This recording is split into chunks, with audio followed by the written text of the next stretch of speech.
तो 180 डिग्री तो हुआ ही नहीं, ये तो कुछ एक एंगल हुआ थीटा, और थीटा जो हुआ वो तो लेस देन 180 से तो बहुत कम होगा वो। ठीक है, this angle is less than 180 degree, और तब भी एक्लिप्स चालू हो जाते हैं, ये छुपा नहीं और एक्लिप्स यहाँ चालू हो गया। यानी कि एक्लिप्स होते दौरान भी मून को, या सोलर एक्लिप्स मान के चलो हो रहा है अगर, तो मून आपको दिखेगा कहीं और। तो ये ऐसा कैसे हो सकता है, जब मून ही एक्लिप्स कर रहा है, मून ही बीच में आएगा। सोलर एक्लिप्स में क्या होता है, मून बीच में आ जाता है। तो जब मून को बीच में आना है तो मून तो दिखेगा ही नहीं ना, वो तो एक्लिप्स कर रहा है तब ये तो बोलते हैं कि ये मून है, लेकिन मून तो मैं अलग दिख रहा है स्काई में। ऐसा कई बार होता है। क्लाउड्स में से इस प्रकार से निकलती है डाइवर्जेंट, डाइवर्ज करती हुई, डाइवर्जेंट होती हैं। सन की rays are divergent not convergent. Shadow बनेगी इस स्क्रीन के ऊपर, उस शैडो की जो चौड़ाई होगी वो या तो इसके बराबर होगी या इससे ज्यादा होगी। परछाई होती है ना, यानी कि जितना पोर्शन डार्क होता है, धरती का जितना एरिया डार्क होता है वो करीब ऐसे ही होता है, कोई 100 किलोमीटर के आसपास। ऐसा कभी नहीं हो सकता कि जो शैडो बनी उसकी जो चौड़ाई हो वो इस ऑब्जेक्ट से कम हो जाए, वो इस ऑब्जेक्ट से कम हो ही नहीं सकती अंडर एनी सर्कमस्टेंसेस।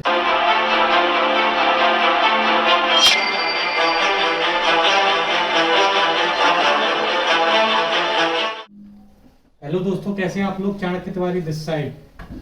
तो दोस्तों आज मैं आपको बताऊंगा कि जो so called modern day science है वो किस प्रकार से इक्लिप्सिस के मामले में एक अपना फर्जी विज्ञान देती है।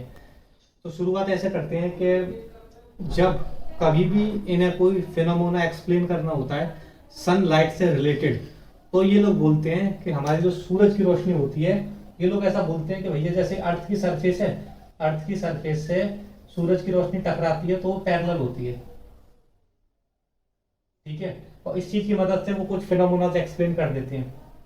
लेकिन जब भैया इन्होंने देखा कि एक्लिप्सिस के अंदर जो परछाई होती है ना, यानी कि जितना पोर्शन डार्क होता है, धरती का जितना एरिया डार्क होता है वो करीब ऐसे ही होता है, कोई 100 किलोमीटर के आसपास, 100 किलोमीटर के आसपास का एरिया डार्क होता है। तो उन्होंने बोला कि अब इस चीज को एक्सप्लेन कैसे करते हैं। तो इस चीज को एक्सप्लेन करने के लिए उन्होंने अपना नया साइंस बता दिया। अभी मैं आपको बताऊंगा वो सरासर गलत कैसे है। तो इस चीज को एक्सप्लेन करने के लिए ये लोग ऐसा बोलते हैं, ये हमारा सन, और ये है आपका मून, और ये है आपकी अर्थ। ये आपका मून हो गया, ये आपकी अर्थ हो गई। तो ये लोग ऐसा बोलते हैं, ऐसे आती है,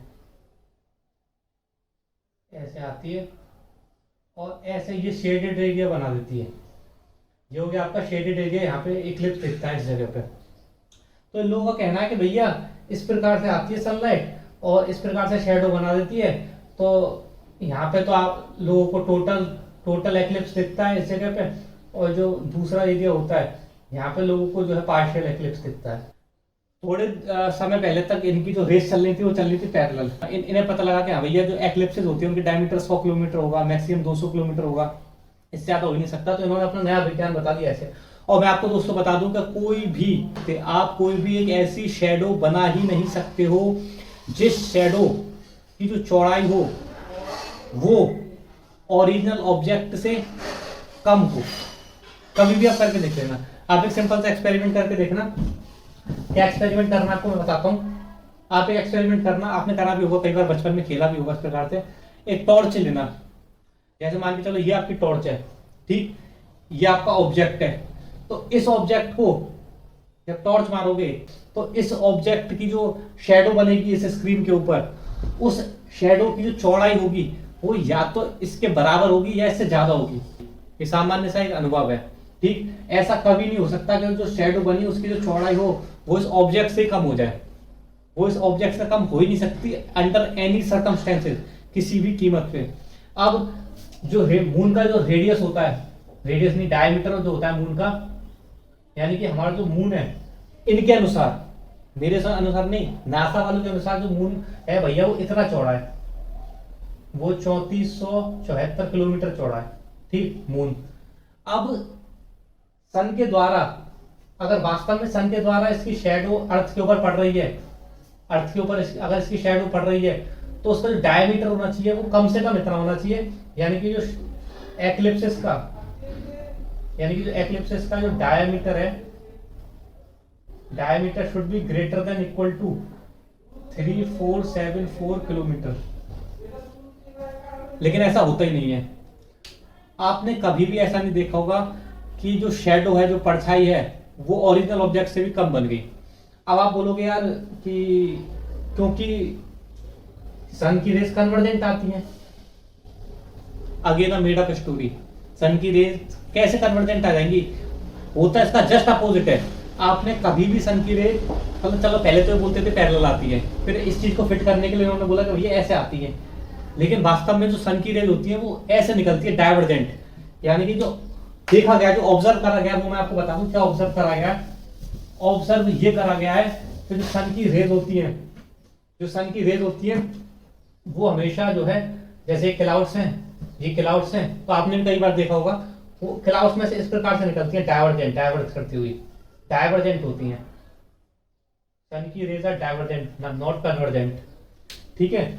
और इस चीज के बहुत सारे फोटोज हैं, आपको कभी मिल जाएगी, सनलाइट डाल देना आपको पता लग जाएगा, गूगल के ऊपर सनलाइट डाल देना, इस प्रकार की कई सारी फोटोज आपको मिल जाएंगी सनलाइट डाइवर्ट करते हुए। और ये लोग बोलते हैं सनलाइट ऐसे कन्वर्ट करती है, to just to explain eclipses. और भी एक्लिप्सेस के साथ दोस्तों बहुत सारी प्रॉब्लम है। जैसे एक प्रॉब्लम है, मैं आपको धीरे धीरे सभी चीज एक्सप्लेन करूंगा। बाय द वे मैं आपको बता दूं, ये हमारी जो पर्टिकुलर वीडियो है, वैसे आपको पता चल गया होगा, लेकिन जिनको नहीं पता वो उनके लिए बता दूं, ये हमारी पर्टिकुलर वीडियो है, this is coming under the playlist of चप्टो गोला। तो चप्टो गोला के ऊपर हमने बहुत सारी वीडियोस बना रखी हैं, आप जाओ चेक करो उनको, उस प्लेलिस्ट को चेक करो। चप्टो गोला से रिलेटेड अनबिलीवेबल वीडियोस बना रखे हैं हिंदी के अंदर। तो दोस्तों और भी बहुत सारी प्रॉब्लम्स हैं लूनर एक्लिप्सेस के। अगर मैं लूनर एक्लिप्स की बात करूं तो लूनर एक्लिप्स में क्या होता है कि ये आपका मून, ठीक है, और ये लोग ऐसा बोलते हैं कि भैया धरती बीच में आ जाती है, और ये रहा आपका सन। तो ये आपका सन हो गया, ये आपकी अर्थ हो गई। कई बार ऐसे एक्लिप्सेस भी होते हैं जहां पे आपको मून भी दिख रहा होगा और सन भी दिख रहा होगा, और फिर भी एक्लिप्स चालू हो जाता है। यानी कि मून के छुपने से पहले एक्लिप्स चालू हो जाता है, क्योंकि एक्लिप्स को होने के लिए ये तीनों चीजें एक स्ट्रेट लाइन में होनी चाहिए। एक्लिप्स को होने के लिए तीनों चीजें स्ट्रेट लाइन में होनी चाहिए, लेकिन कई बार ऐसे एक्लिप्सेस भी देखे गए हैं, उन्हें क्या बोलते हैं एग्जैक्टली, उनका नाम याद नहीं आ रहा मुझे, लेकिन उसमें क्या होता है कि आपको आसमान में चंद्रमा भी दिख रहा होगा और सूरज भी दिख रहा होगा, और सूरज के छुपने से पहले ही, सूरज के छिपने से पहले ही चंद्र ग्रहण चालू हो जाएगा, या तो चंद्र के छुपने से पहले ही जो है सूर्य ग्रहण चालू हो जाएगा। ऐसे एक्लिप्सेस भी देखे गए हैं। अब जब दोनों चीजें हमें दिख रही हैं, यानी कि वो 180 डिग्री की लाइन तो हुई नहीं ना, दोनों चीजें, ये अर्थ पर हम खड़े हुए हैं, यहाँ पे खड़े हुए हैं हम, और दोनों चीजें हमें दिख रही हैं, आसमान में मून भी दिख रहा है, सन भी दिख रहा है, तो 180 डिग्री तो हुआ ही नहीं, ये तो कुछ एक एंगल हुआ थीटा, और थीटा जो हुआ वो तो लेस देन 180 से तो बहुत कम होगा वो, ठीक है। This angle is less than 180 degree, और तब भी एक्लिप्स चालू हो जाते हैं, ये छुपा नहीं और एक्लिप्स यहाँ चालू हो गया। यानी कि एक्लिप्स होते दौरान भी मून को, या सोलर एक्लिप्स मान के चलो हो रहा है अगर, तो मून आपको दिखेगा कहीं और। तो ये ऐसा कैसे हो सकता है, जब मून ही एक्लिप्स कर रहा है, मून ही बीच में आएगा। सोलर एक्लिप्स में क्या होता है, मून बीच में आ जाता है, तो जब मून को बीच में आना है तो मून तो दिखेगा ही नहीं ना, वो तो एक्लिप्स कर रहा है तब ये तो बोलते हैं कि ये मून है, लेकिन मून तो मैं अलग दिख रहा है स्काई में, ऐसा कई बार होता है। तो ये सब पूरा फर्जी पड़ा है दोस्तों।